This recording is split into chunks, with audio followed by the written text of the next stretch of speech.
Hi hello ನಮಸ್ಕಾರ ಸ್ನೇಹಿತರು. ಇಲ್ಲಿ ಗೌರಿ ಮತ್ತು ಅಪ್ಪು ಇಬ್ರು ಕೂಡ ಒನ್ ಮಾಡೋಕೆ ಫ್ರೆಂಡ್ನ ಸಹಾಯ ಸಿಗ್ತದೆ. ಹಾಗಿದ್ರೆ ಆ ಫ್ರೆಂಡ್ ಯಾರು? ಜೊತೆಗೆ ಇಲ್ಲಿ ಗೌರಿ ಒನ್ನಿಂದ ಚೂರಿ ಹಾಕೋ ಕೆಲಸ ಆಗ್ತದ. ಹಾಗಿದ್ರೆ ಏನಾಗ್ತದ? ಅರ್ಚನಾ ಬೆಂಗಳೂರಿಗೆ ಬರೋಕೆ ಅಪ್ಪು ಸಮ್ಮತಿಸಬಿಟ್ನ. ಏನಾಯ್ತು ಏನು ಇದು ಎಲ್ಲವನ್ನ ಕೂಡ ತಿಳ್ಕೋಬೇಕು ಅಂದ್ರೆ ಈಗಲೇ ನಮ್ಮ ಈ ಚಾನಲ್ನ ಸಬ್ಸ್ಕ್ರೈಬ್ ಮಾಡಿ, ಹಾಗೆ ಈ ಒಂದು ವಿಡಿಯೋವನ್ನ ಪೂರ್ತಿಯಾಗಿ ನೋಡಿ.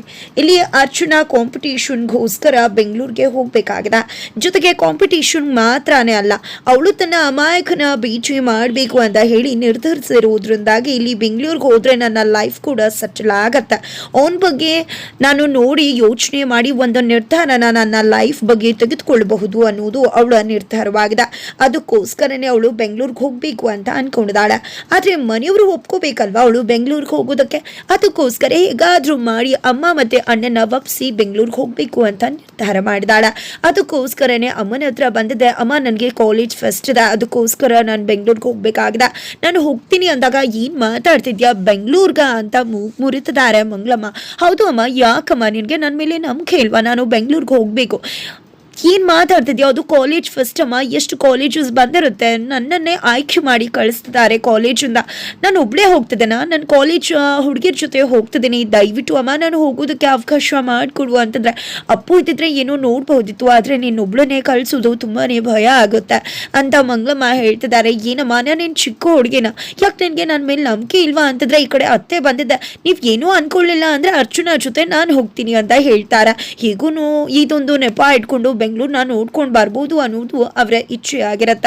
ಅದಕ್ಕೆ ಇಲ್ಲಿ ಮಂಗಳಮ್ಮ ಈ ಕಡೆ ಇವಳನ್ನೇ ಬೆಂಗಳೂರು ಕಳ್ಸೋಕೆ ಹಿಂದೆ ಮುಂದೆ ನೋಡ್ತಿದ್ದೇನೆ, ಅವ್ರ ಜೊತೆ ತಿರ್ಕೊಂಡು ಸುತ್ಕೊಂಡ್ ಬಾ ಅಂತ ನಿನ್ನನ್ನು ಕಳಿಸ್ತಿದ್ದ, ಖಂಡಿತ ನಿನ್ನನ್ನಂತೂ ಕಳಿಸ್ತಾನೆ ಇರ್ಲಿಲ್ಲ ಅಂತ ಹೇಳ್ಬಿಡ್ತಾರೆ.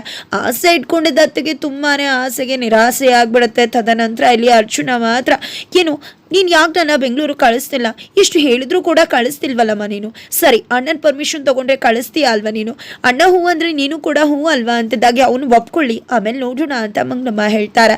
ಅದಕ್ಕೋಸ್ಕರನೇ ಇಲ್ಲಿ ಅರ್ಚನಾ ಅಣ್ಣಂಗೆ ಕಾಲ್ ಮಾಡ್ತಾಳೆ. ಅಣ್ಣಂಗೆ ಕಾಲ್ ಮಾಡಿ ಅಣ್ಣ ನಾನು ಕಾಲೇಜಿಂದ ಫಸ್ಟ್ ಇದೆ ಬೆಂಗಳೂರಲ್ಲಿ, ಬೆಂಗಳೂರಿಗೆ ಬರಬೇಕು ಅಂತ ಅನ್ಕೊಂಡಿದ್ದೀನಿ ಅಂತದಾಗೆ ಏನು ಮಾತಾಡ್ತಿದ್ಯಾ ನೀನೂ ಬೆಂಗಳೂರ್ಗ ಅಂತ ಹೇಳಿದ ತಕ್ಷಣ ಅನುಮಾನ ಶುರು ಆಗ್ಬಿಡುತ್ತೆ ಅರ್ಚನಾಗೆ.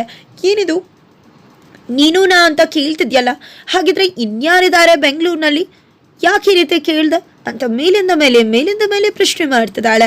ಅದಕ್ಕೆ ಇಲ್ಲಿ ಅದು ಹಾಗಲ್ಲ, ಗೌರಿ ಕೂಡ ಬೆಂಗಳೂರಿಗೆ ಬಂದಿದ್ಲಲ್ವಾ ಅದಕ್ಕೋಸ್ಕರ ಕೇಳಿದೆ ಅಷ್ಟೇ, ಬೆಂಗಳೂರ್ಗ ಬೇಡಮ್ಮ ನೀನು ಒಬ್ಳೇ ಹೇಗೆ ಬರೋದು ಅಂತ ಹೇಳ್ತಿದ್ದಾರೆ. ಜೊತೆಗೆ ನಾನಿದ್ದಿದ್ರೆ ಹೇಗೋ ಆಗ್ತಿತ್ತು ಅಂತಿದ್ದಾರೆ. ಬಿಕಾಸ್ ಮಂಗಳಮ್ಮನ್ನ ನೋಡ್ಕೋಬೇಕಾಗಿದೆ, ನಾನಿದ್ದಿದ್ರೆ ನಾನು ನೋಡ್ಕೋಬಹುದಿತ್ತು.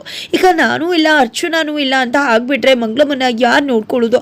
ಮಂಗಳಮ್ಮನ ಆರೋಗ್ಯ ಕೂಡ ಸರಿ ಇಲ್ಲ, ಆಮೇಲೆ ಹೆಚ್ಚು ಕಡಿಮೆ ಆದ್ರೆ ಏನ್ ಮಾಡೋದು ಅನ್ನೋದು ಅಪ್ಪುನ ಆಲೋಚನೆ ಆಗಿದೆ.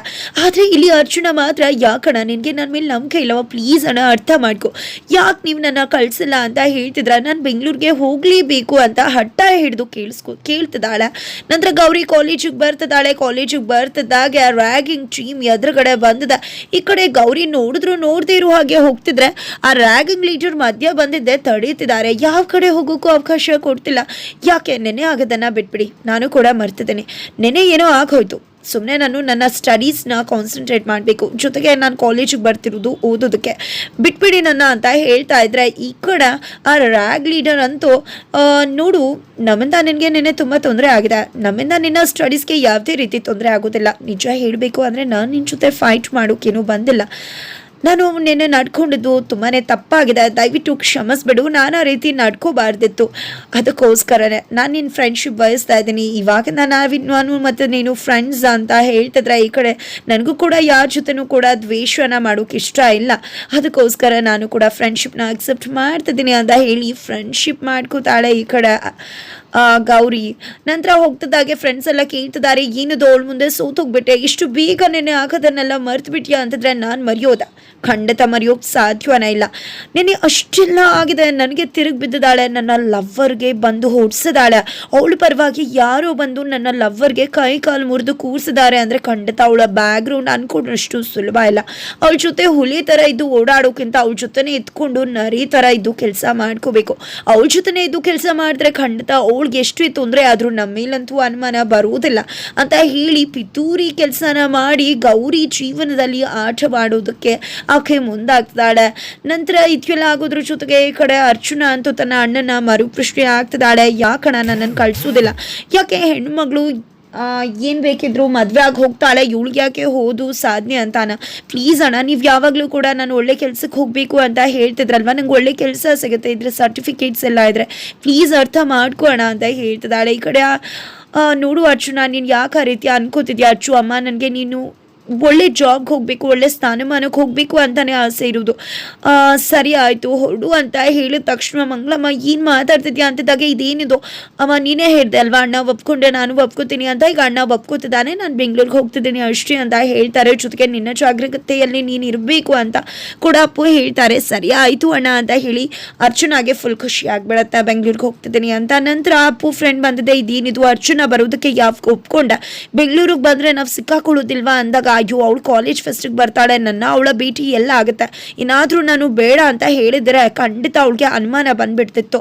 ಅಂತ ಹೇಳ್ತಾರೆ. ಏನೂ ಆಗೋದಿಲ್ಲ ಬಾ ಅಂತಾರೆ. ನಂತರ ಇಬ್ಬರು ಕೂಡ ಅವರ ಫ್ರೆಂಡ್ನ ಭೇಟಿ ಮಾಡೋಕೆ ಹೋಗಿದ್ದಾರೆ. ಅವರು ಊರಿನ ಹರೀಶ್ ಅಂತಕ್ಕಂಥ ಫ್ರೆಂಡ್. ಅವರು ಪ್ಯಾಲೇಸಲ್ಲಿ ಇದ್ದೀನಿ ಅಂತದಾಗೆ ಓ ಮೈ ಗಾಡ್ ಪ್ಯಾಲೇಸಲ್ಲಿ ಇದ್ದಾರಾ ಅರಮನೆಯಲ್ಲಿ ಅಂತ ಅಂದ್ಕೊಂಡು ಹೋದರೆ ಅಲ್ಲಿ ಒಂದು ಶೂಟಿಂಗ್ ನಡೀತಾ ಇರುತ್ತೆ.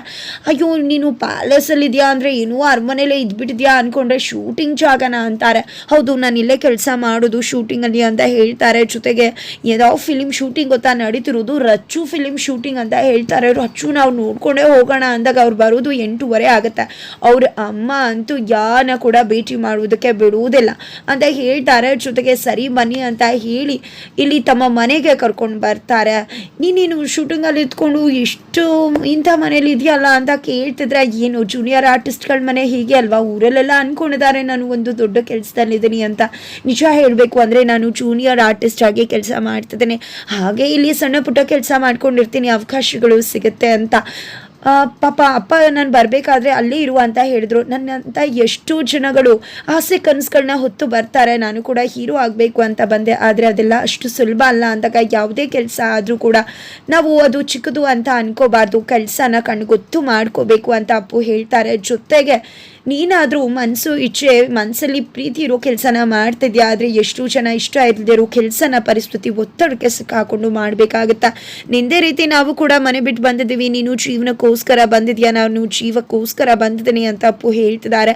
ಹೌದು ಯಾಕೆ ಏನು ಬಂದಿದ್ದು, ನನ್ನಿಂದ ನಿಮ್ಗೆ ಏನು ಸಹಾಯ ಆಗಬೇಕು ಅಂತ ಹರೀಶ್ ಕೇಳಿದ ತಕ್ಷಣ ಅದು ನಾನು ಹೆಗ್ಡಿ ಅವರ ಮಗಳನ್ನ ಗೌರಿನ ಪ್ರೀತಿ ಮಾಡ್ತಿದ್ದೀನಿ, ಆಕೆನೇ ಮದುವೆ ಮಾಡ್ಕೋಬೇಕು ಅಂದ್ಕೊಂಡಿದ್ದೀನಿ, ಆದರೆ ಅವಳು 10 ದಿನದಲ್ಲಿ ನಿನಗೆ ನನ್ನ ಮೇಲೆ ಪ್ರೀತಿ ಇದ್ದರೆ ನನ್ನ ಪ್ರೀತಿ ಮಾಡೋ ಹಾಗೆ ಮಾಡು ಅಂತ ಚಾಲೆಂಜ್ ಮಾಡಿದ್ಲು. ಆದರೆ ಹೆಗ್ಡೆ ಅವರು ಬೆಂಗಳೂರು ಕಳಿಸಿದ್ರು, ಅದಕ್ಕೋಸ್ಕರ ಇರುವುದೇ 5 ದಿನ ಆದರೂ ಒಳಗಡೆ ನಾನು ಅವಳು ಪ್ರೀತಿನ ಸಂಪಾದಿಸಬೇಕು ಅಂತ ಹೇಳ್ತಿದ್ದಾರೆ.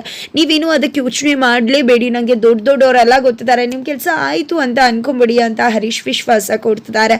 ಹಾಗಾದ್ರೆ ಮುಂದೆ ಏನಾಗುತ್ತೆ ಏನಾಗ್ಬೋದು ತಿಳ್ಕೋಬೇಕು ಅಂದರೆ ಮುಂದಿನ ವಿಡಿಯೋಗೋಸ್ಕರ ವೀಚ್ ಮಾಡೋದನ್ನು ಮರಿಬೇಡಿ.